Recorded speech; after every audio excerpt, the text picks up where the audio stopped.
주님께서 여러분과 함께 성 요한이 전한 거룩한 복음입니다.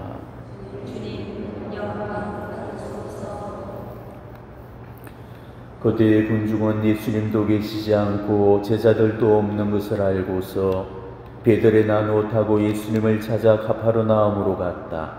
그들은 호수 건너편에서 예수님을 찾아내었고 랍비, 언제 이곳에 오셨습니까? 하고 물었다. 예수님께서 그들에게 대답하셨다. 내가 진실로 진실로 너희에게 말한다. 너희가 나를 찾는 것은 표징을 보았기 때문이 아니라 빵을 배불리 먹었기 때문이다. 너희는 썩어 없어질 양식을 얻으려고 힘쓰지 말고 길이나마 영원한 생명을 누리게 하는 양식을 얻으려고 힘쓰라. 그 양식은 사람의 아들이 너희에게 줄 것이다. 하나님 아버지께서 사람의 아들을 인정하셨기 때문이다. 그들이 하나님의 일을 하려면 저희가 무엇을 해야 합니까? 하고 묻자 예수님께서 그들에게 대답하셨다. 하나님의 일은 그분께서 보내신 일을 너희가 믿는 것이다. 그들이 다시 물었다. 그러면 무슨 표징을 일으키시어 저희가 보고 선생님을 믿게 하시겠습니까? 무슨 일을 하시렵니까? 그분께서는 하늘에서 그들에게 빵을 내리시어 먹게 하셨다는 성경 말씀대로 우리 조상들은 광야에서 만나를 먹었습니다. 예수님께서 그들에게 이르셨다. 내가 진실로 진실로 너희에게 말한다. 하늘에서 너희에게 빵을 내려준 이는 모세가 아니다.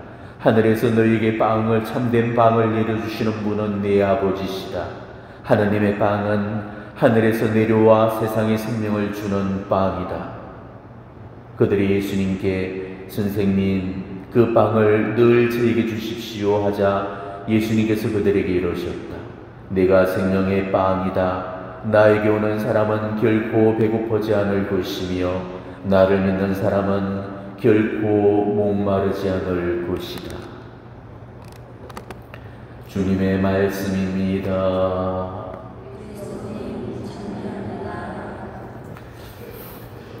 오늘은 연중제 18주일입니다. 오늘 복음은 지난주 복음에 이어지는 이야기죠. 지난주일 복음 기억하십니까? 5,000명을 먹이신 기적 이야기였죠. 예수님께서 보리빵 5개와 물고기 2마리로 장정만도 5,000명을 배불렸습니다.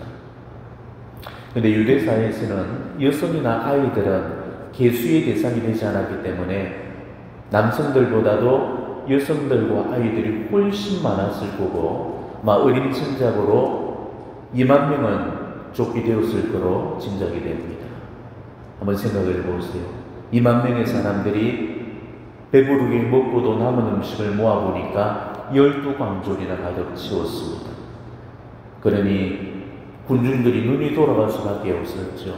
저분만 붙들면 평생 배부를 일이 없을 테니 예수님을 왕으로 앉히자면서 여기저기 술렁대었고 거기야 예수님을 왕으로 추대하려는 그런 움직임이 일어났던 겁니다.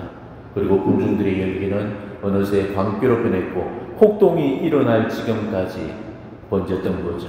이 때문에 예수님은 제자들과 급히 피신을 해야 됐고 그리고 이를 눈치채었던 군중들이 예수님의 뒤를 추격기 위해서 거기까지 따라잡았던 거죠. 오늘 복음은 바로 여기에서부터 시작되고 있습니다. 예수님을 추격해 왔던 군중들은 눈이 돌아가다 못해서 눈알이 뒤집어져 있었죠. 눈에서는 섬뜩한 광기까지 비쳤습니다. 예수님은 군중들의 저 광기 어린 모습을 보면서 지금 군중들이 뭘 바라는지를 보고 계셨습니다. 그래서 이렇게 말씀하셨죠. 너희가 나를 찾는 것은 표징을 보았기 때문이 아니라 빵을 배불리 먹었기 때문이다. 자, 이 말씀은 당신을 찾아온 동기가 잘못되었다는 것을 지적하는 말씀입니다. 빵의 기적으로 하나님의 놀라운 역사를 체험했다면 그 다음 단계로까지 나아가서 육신을 배불려 주신 분께 영혼의 뼈도 불려달라고 매달려야만 했었죠.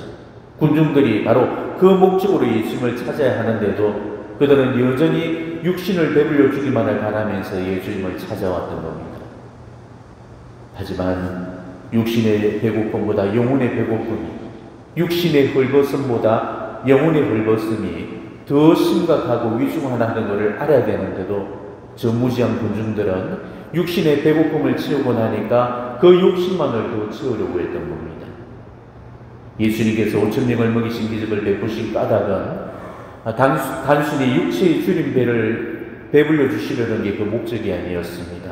육체의 배고픔을 해결해 주셨듯이 영혼의 배고픔을 해결해 주고 싶어 하셨던 거죠. 그래서 빵을 주고 싶어 하셨고 당신이 그 빵이 되고 싶어 하셨던 겁니다. 그렇기 때문에 예수님께로부터 빵을 공급받은 그들은 그분이 육체를 배불러 주셨듯이 의당 영혼의 배고픔도 해결해 주실 줄로 믿고 주님, 저에게 영혼이 배고프지 않을 생명의 빵을 주십시오. 이렇게 간증해야만 했습니다. 하지만 그들은 자신들이 먹었던 빵덩이 속에 그 이상의 의미를 발견하지 못했던 거죠. 영적인 데는 전혀 관심이 없었기 때문에 오로지 배를 불리는 빵만 있으면 된다고 그 빵을 주십사고만 예수님께 아우성을 쳤던 겁니다. 물론 먹는 것만큼 인생에서 중요한 문제는 없습니다. 그거는 생계를 넘어서 생존의 문제이기 때문에 그렇죠. 아무리 좋은 옷을 입고 좋은 차를 타고 좋은 집에 좋은 가구를 갖춰놓고 살더라도 먹고 마시지 못하면 목숨을 보존하지 못합니다. 하지만 이거를 육체에만 대입할 게 아니라 영혼에도 대입할 수 있어야 된다는 겁니다. 인간은 물질로만 구성된 고깃덩어리가 아닙니다. 육체 이상의 존재로서 인간 속에는 육체를 구성하는 물질 외에도 물질계를 뛰어넘는 영과 혼이 그 속에 내재되어 있습니다. 하느님은 인간의 육체 속에 영혼까지 창조해내셨던 거죠. 그렇기 때문에 육체만 건강하다고 해서 건강한 게 아닙니다. 육체만 배부르다고 해서 배부른 게 아니죠. 영혼까지 배불러야 진짜 배부른 거고 영혼까지 건강해야 진짜로 건강한 겁니다. 육신만 배부르면 그걸로 충분하다는 그런 사람은 육체에 세뇌를 당한 거고 육체에 속고 있는 겁니다. 그런 사람은 영혼이 피폐해져 있는 겁니다. 분명히 아셔야 될 사실은 육신과 마찬가지로 우리 영혼도 허기와 갈증을 느낀다는 사실이에요. 그런데도 많은 사람들이 이거를 잘 모르고 있습니다. 육신은 배가 고프면 배고픈 줄을 알고 목이 마르면 목 마른 줄을 아는데 영혼이 배고픈 것을 느끼는 사람은 잘 없습니다. 영혼이 목마른 것을 느끼는 사람은 잘 없죠. 기도하는 사람들이나 자기 영혼의 상태를 진단할 수 있지 기도 없이 사는 대부분의 사람들은 영혼이 배고픈지 목마른지 그런 데는 관심조차 없을 뿐더러 아예 모르고 살고 있는 겁니다. 그런데 영혼도 육신처럼 소리를 낼 줄 압니다. 아프다는 소리, 배고프다는 소리, 힘들다는 소리, 괴롭다는 소리. 영혼은 끊임없이 자신의 소리를 내고 있지만은 우리는 영혼의 소리에 귀를 잘 기울이지 않죠. 그거는 육체가 우리 영혼을 가두고 있어서 영혼의 소리를 잘 못 듣기 때문에 그런 겁니다. 그 때문에 육체는 깨닫지 못하고 있을 때도 영혼은 살려달라고 발악을 치고 아우성을 치는 겁니다. 우리가 영혼의 소리를 들을 수만 있다면 과연 지금처럼 이렇게 무심하게 살 수 있겠습니까? 영혼이 배고파하는 소리, 영혼이 아파하는 소리, 영혼이 힘들어하는 소리를 들을 수만 있다면 우리는 지금처럼 이렇게 내 영혼에게 무심할 수는 없을 겁니다. 자, 그렇다면 인간은 언제 영혼의 허기와 갈증을 느끼냐? 영혼이 하느님으로 충만해 있지 못할 때 우리 영혼은 배고픔과 목마름을 겪게 됩니다. 그렇기 때문에 하나님으로 충만해 있지 못한 영혼들은 메마르고 몸이 건조해질 수밖에 없는 거죠. 우리는 하느님 없이는 결코 살 수 없는 존재들입니다. 정확하게 표현한다면 하느님 없이 살 수는 있지만 하느님 없이는 행복할 수 없는 존재가 우리 인간 존재입니다. 왜? 하느님은 인간 존재의 근원이시고 우리 행복의 이유가 되시기 때문에 인간은 하느님 없이는 행복함을 결코 느끼지 못하는 거죠. 자, 그런데도 세상 사람들은 하느님 없이도 잘 살고 있다고 말을 합니다. 가로 우리 신자들 중에서도 그런 말을 하는 분들이 계시죠. 하느님 없이도 나는 충분히 행복하다. 하지만 그거는 어디까지나 영적으로 무지했기 때문이고 기도하지 않기 때문에 그런 겁니다. 우리는 이 육체의 거짓말에 속아 넘어가서는 안 됩니다. 여러분들이 기도하지 않는다면 여러분은 계속 속고만 살게 될 겁니다. 육신의 말을 들으려고 하지 말고 영혼의 말에 귀를 기울이도록 하십시오. 편하고 안락함만을 찾는 그 육신의 말을 듣게 되면 영혼의 불편한 아우성을 더 듣지 못할 겁니다.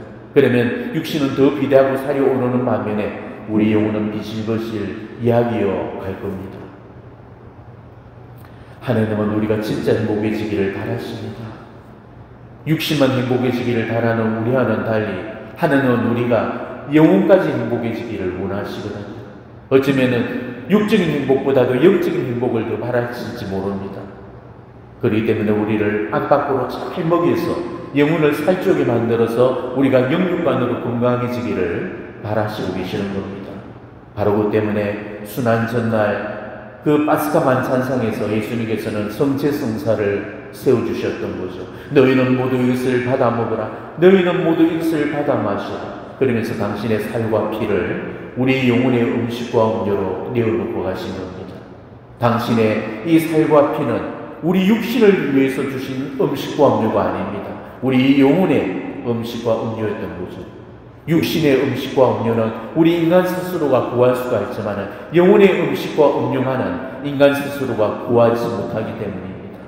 우리는 하느님을 먹는 방법 외에는 영혼을 영원히 살릴 수 있는 방법이 없기 때문에 그래서 당신을 먹여서 우리를 살려내시려는 것이었죠. 우리 주님의 관심은 우리가 이 세상을 사는 동안에 얼마나 배부르게 살고 등 따숩게 사는 데 있는 게 아닙니다. 어떻게 하면 우리 영혼을 살릴 수 있을까? 온통 그 한 가지 생각뿐이십니다. 주님은 우리가 돈을 얼마를 모으고 주식으로 얼마를 벌여들고 아파트를 팔아서 시세차익을 얼마를 냈는지 그런 데는 일말의 관심조차 안 가지십니다. 그렇기 때문에 육은 아무 쓸모가 없고 영만이 생명을 준다고 말씀하셨던 거죠. 우리 주님의 걱정은 오로지 우리의 영혼뿐입니다. 주님은 우리가 영원한 생명을 잃어버릴까봐 그것만 걱정하시고 염려하시는 거예요. 주님은 오로지 영적인 승리과 영신사정의 이로움을 주기 위한 그런 목적으로 가르침을 주셨고 수많은 치유나 구마나 기적을 베푸셨던 까닭도 바로 영혼들의 영적 승리만을 위해서였습니다. 어떤 경우에서라도 육신을 위해서가 아니라 영혼을 위해서 그분은 사목을 하셨습니다. 자, 그렇다면은 여러분들이 주님을 찾고 있는 동기도 우리 주님의 지향과 같아야 하지 않겠습니까? 오늘 저 욕심 사나운 군중들처럼 그런 불순한 동기로 주님을 따라서야 되겠어요? 사업이 잘 되기를 바라는 마음에서 성당에 나오고 자식이 좋은 대학에 들어가기를 바라고 우리 가족 무탈하기만 바라는 마음으로 기도를 하고 있다면 오늘 저 군중의 욕심과 우리 욕심이 뭐가 다르겠습니까? 형태만 달리할 뿐 똑같은 욕망이고 욕심인 거죠. 축복과 안녕을 바라는 기복적인 목적으로만 주님을 믿고 있고 그것만을 기도하고 있고 그것이 내 믿음의 기초를 이루고 하느님을 믿는 내 신앙의 목적이 되고 있다면 그 사람은 주님을 잘못 믿고 있는 거고 신앙을 오해하고 있는 거예요. 우리가 신앙에 서게 되는 유익은 결코 육적인 거거나 세속적인 이로움 따위가 되어서는 안 됩니다.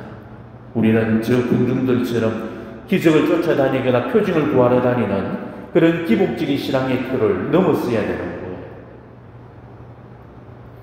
우리의 삶은 지상의 삶이 전부가 아닙니다. 우리는 지금 인생 80을 보고 사는 게 아니에요. 우리가 아무리 좋은 걸 먹고 건강을 유지해도 기껏 100살도 살지 못하는 게 우리 인간의 운명입니다. 그리고 종국에 가서는 누구나 자기 인생의 끝을 만나야 됩니다. 그리고 인간은 그걸로 소멸된다든지 무로 돌아가고 우주로 환원되지 않습니다. 윤회와 그 환생을 거듭하는 것도 아닙니다. 그런 따위들은 이그도덕이나 믿는 엉터리 교술들입니다. 우리는 이단자들의 혹세무민에 속아 넘어가서는 안 됩니다. 인간은 소멸되는 존재가 아니에요. 하나님은 인간을 그런 존재로 창조하신 적이 없습니다. 그리고 인간의 삶도 무한 반복되지 않아요. 인간은 불멸의 존재로 창조되었고 인간의 삶 역시도 두 번은 반복되지 않습니다. 지금 살고 있는 이 삶이 처음이자 마지막이고 우리는 이 지상을 단 한 번만 살다 갈 뿐입니다. 그리고 이 세상의 삶이 다 끝나고 나면 그 끝에는 영혼이라는 그 시간의 선물이 우리를 기다리고 있습니다. 죽음이라는 그 장막을 건너가면 우리는 하나님께로부터 영혼을 선물받게 됩니다. 이 지상에서 살아왔던 그 삶의 행실로 보상과 보응이 주어지게 되는 거죠. 그거는 1, 20년짜리가 아닙니다. 7, 80년짜리도 아닙니다. 영원입니다. 여러분은 이 영혼이 뭘 의미하는지 깨달을 수 있겠습니까? 아마 깨닫지를 못할 겁니다. 왜? 영혼이라는 이 개념은 이 세상에서는 결코 이해될 수 없는 개념이잖아요. 우리가 살고 있는 이 세상에서는 영혼이라는 시간은 존재하지 않습니다. 우리는 그저 영혼을 끝이 없는 시간이라고만 막연히 이해하고 있을 뿐입니다. 하지만 끝이 없다는 게 얼마나 좋은 건지도, 끝이 나지 않는다는 게 얼마나 무서운 건지도 우리는 잘 모르고 있습니다. 그러니 천국이 얼마나 좋은지도 모르는 거고 지옥이 얼마나 무서운 곳인지도 모르는 겁니다. 우리가 이 영혼을 제대로 이해하고 있어야 영원한 생명과 영원한 죽음을 알게 되고 영원한 구원과 영원한 멸망도 알 수 있는 겁니다. 우리가 이 영혼을 천국에서 누려야지 만일 지옥에서 누린다면 그거는 상상조차 하기 싫은 끔찍한 일이 될 겁니다. 왜? 한 번 내려진 결정은 두 번 다시 번복되어질 수도 없고 돌이킬 수도 없기 때문에 이게 무섭다는 겁니다. 이게 영혼입니다. 여러분은 천국에 갈 자신이 있습니까? 지옥에 안 떨어질 자신은 있습니까?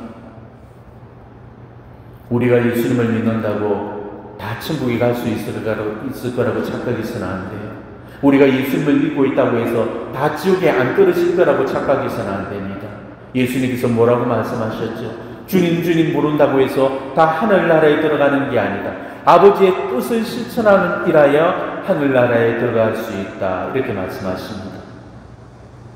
그렇다면 우리가 만일 하나님의 뜻을 거슬러서 하나님의 영원한 진리이신 예수 그리스도의 복음과 계명을 따르지 않고 그와는 반대로 진리에 역행하는 그런 삶을 산다면 우리도 지옥에 떨어질 수가 있는 거죠. 그러니 우리는 지금 내 인생을 다시금 되돌아보셔야 됩니다. 지금 인생이 우리에게 얼마의 시간을 더 줄지는 아무도 모릅니다. 함부로 낭비해버리기에는 지금 이 시간이 얼마나 아깝습니까? 유튜브에 빠져서 하루 시간을 다 탕진해버리고 물건 쇼핑하느라 시간을 다 허비해버리고 내게 남아있는 지금 얼마 안 되는 시간 이러고로 저러고 다 써버리고 나면 그래도 나한테 남아있는 시간들이 많이 있겠습니까? 지금 이렇게 인생의 호시를 다 지나고 이제 남은 거라고는 인생이 내리막길 뿐이고 지상을 떠나야 될 시간은 점점 가까워오는데 아직도 시간이 많다는 그런 사람은 도대체 어떻게 계산했길래 그런 소리를 하고 있는지 모르겠어요. 제발 귀중한 시간을 육식인데에 소진하지 마시기 바랍니다. 인생은 한 번뿐입니다. 이 한 번의 기회가 끊어지고 나면 우리에게는 두 번 다시 이런 인생의 기회가 찾아오지 않을 겁니다. 이게 뭘 의미하는지 우리는 이 애달픔을 연옥이나 지옥에 갈수야 온전히 깨닫게 되겠지만 이미 그때는 돌이키기에 너무 늦을 겁니다. 제발 내 인생을 후회할 일이 없기를 바랍니다. 우리가 뭘 위해 살아야 되는지 다시 한번 분명히 기억하시기 바랍니다. 사람이 온 세상을 얻고도 지 목숨을 잃으면 무슨 소용이 있겠느냐라고 말씀하지 않으셨습니까? 제발 이 미덥지 못한 허탄한 세상에 속지 마시고 자신을 성기ram에 부추기고 있는 그 망명된 육체에 속지 마시고 육체와 세상을 조종하면서 우리를 하나님한테서 끊어내려고 피를 쓰고 있는 이 사악한 마귀에 농락당하지 마시기 바랍니다. 너희는 썩 없어질 양식을 힘쓰려고 얻으려고 힘쓰지 말고 길이 남아 영원한 생명을 누리게 하는 양식을 얻으려고 힘쓰라는 오늘 이 예수님의 말씀대로 정말 여러분의 남은 인생이 더는 그 시간을 허투루 낭비하는 일이 없고 영혼의 양식에 온전히 힘을 쏟기를 진심으로 축원합니다. 아멘.